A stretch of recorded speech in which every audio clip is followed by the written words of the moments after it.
ठीक है दोस्तों, आज मैं सुमन कुमार मिश्रा आज आपको फिर से इलेक्ट्रीशियन फर्स्ट ईयर की क्लास लेकर आया हूँ। हमारा कल बहुत सारा टॉपिक ख़त्म हो गया था। आज हमारे 2 टॉपिक और लास्ट पे हैं। ठीक है दोस्तों, कल हमारा हो गया था चुंबक क्या होता है, चुंबक के कितने प्रकार होते हैं, चुंबक को किस प्रकार बनाया जाता है, चुंबक का कहाँ पे उपयोग किया जाता है। ठीक, चुंबक हमें प्राप्त कैसे होता है। ठीक है दोस्तों, ईएमएफ क्या है आज ये हमें समझाना है। ईएमएफ कहाँ पे यूज होता है ये बताना है। ठीक है दोस्तों, क्या बताना है, ई एम और एफ। ईएमएफ का फुल फॉर्म होता है ई से इलेक्ट्रो, एम से मोटिव और एफ से क्या होता है फोर्स, इलेक्ट्रोमोटिव फोर्स, विद्युत वाहक बल। ठीक है दोस्तों, अब इसकी परिभाषा क्या होती है समझिएगा, थ्योरी समझिए। जब किसी मैग्नेटिक फील्ड में किसी कंडक्टर को लाया जाता है तो उस मैग्नेटिक फील्ड और कंडक्टर के बीच एक बल पैदा होता है। एक बल लगता है, वो क्या कहलाता है, विद्युत वाहक बल, इलेक्ट्रोमोटिव फोर्स। समझिए क्या होता है। ये हमारे क्या हो गई, कोई गोलाकार वस्तु हो गई, कुंडली हो गई, तार से हम क्या कर देते हैं, वाइंडिंग की हुई है। सीधा समझिए क्या है, पंखा है। पंखा होता है हमारा, पंखे पे वाइंडिंग की जाती है।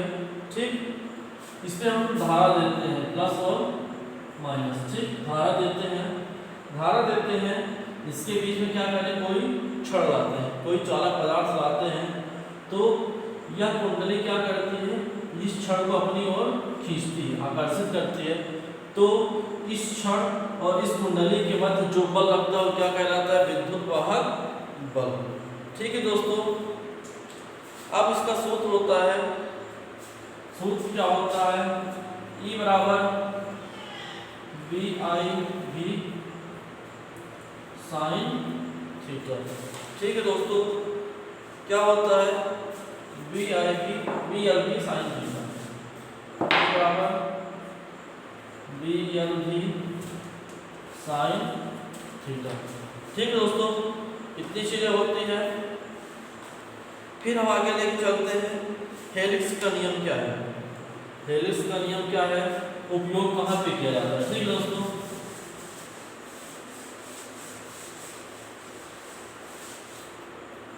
अब हेलिक्स की परिभाषा क्या होती है समझिए।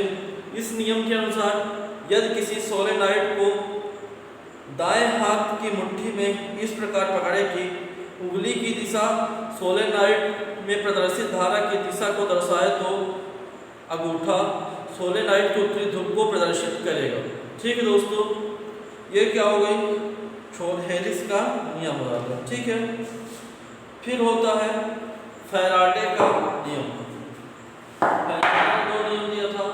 ठीक है, प्रथम नियम क्या है समझिए आप। यदि किसी चालक में से गुजरने वाले चुंबकीय फ्लक्स की मात्रा में परिवर्तन होता है तो उस चालक में विद्युत वाहक बल उत्पन्न हो जाता है, और इस प्रकार उत्पन्न विद्युत वाहक का अस्तित्व तभी तक विद्यमान रहता है जब तक चुंबकीय क्षेत्र में परिवर्तन नहीं होता है। समझिए सीधा समझिए। जब किसी चालक में से गुजरने वाले चुंबकीय फ्लक्स की मात्रा में परिवर्तन होता है तो उस चालक में एक विद्युत वाहक बल उत्पन्न हो जाता है, और इस प्रकार उत्पन्न हुए विद्युत वाहक बल का अस्तित्व तभी तक विद्यमान रहता है जब तक कि उस चालक में चुंबकीय क्षेत्र और चालक की दिशा परिवर्तन नहीं होता। ठीक है दोस्तों, ये किसका हुआ, फैराडे का प्रथम नियम हुआ। अब दूसरा नियम क्या है, दूसरा नियम होता है यदि किसी चालक में प्रेरित विद्युत वाहक बल का मान चुंबकीय फ्लक्स की मात्रा में परिवर्तन की दर के व्युत्क्रमानुपाती होता है। ठीक है क्या सेकंड नियम, E बराबर क्या होता है, E बराबर कैपिटल N d∅/dt। ठीक है दोस्तों, इतनी चीजें होती हैं।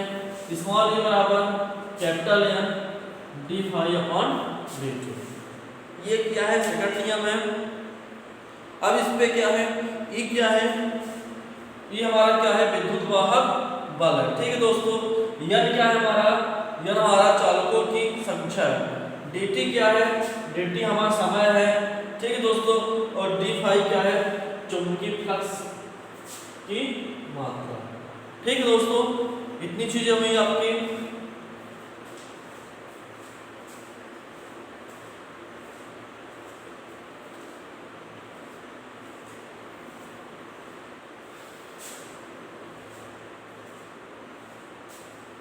ठीक है, फैराडे के दो नियम थे।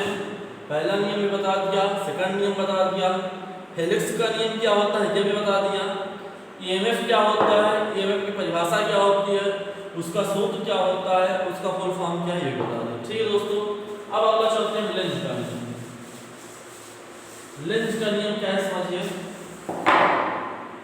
वह नियम ऐसी वस्तु जिसके कारण पैदा होती है उसी क्या करती है, वो विरोध करती है। ठीक है दोस्तों, जिसके कारण पैदा होती है वह उसी का विरोध करती है, वो क्या कहलाता है, लेंज का नियम कहलाता है। ठीक है, समझिए क्या होता है।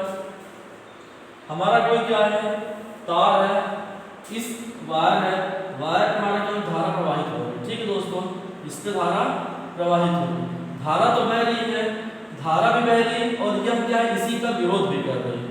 मतलब धारा फ्लो रही हो रही है और इसका विरोध भी कर रही है। कि कौन सा नियम कहलाएगा, हमारा लेंज का नियम कहलाएगा। जिसके कारण जिसमें बहता है उसी क्या करता है, वो विरोध करता है, यह हमारा लेंज का नियम होता है। ठीक है दोस्तों,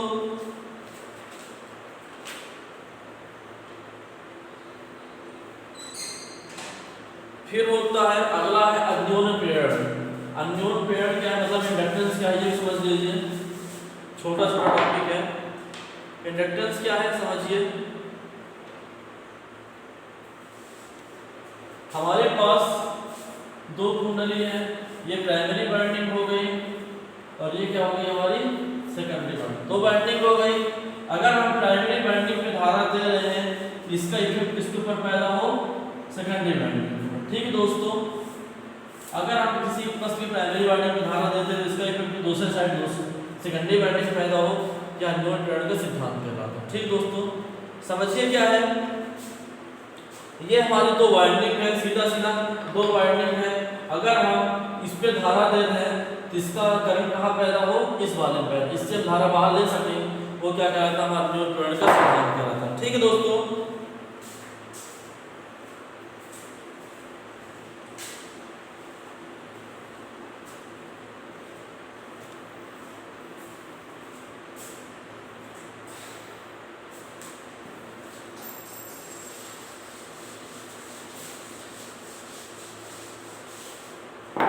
आज से हमारा चुंबक वाला चैप्टर खत्म हो गया। कल से हम अपना दूसरा चैप्टर चालू करेंगे और बहुत ही अच्छा चैप्टर है, वो है एसी धारा के नियम। ठीक है दोस्तों।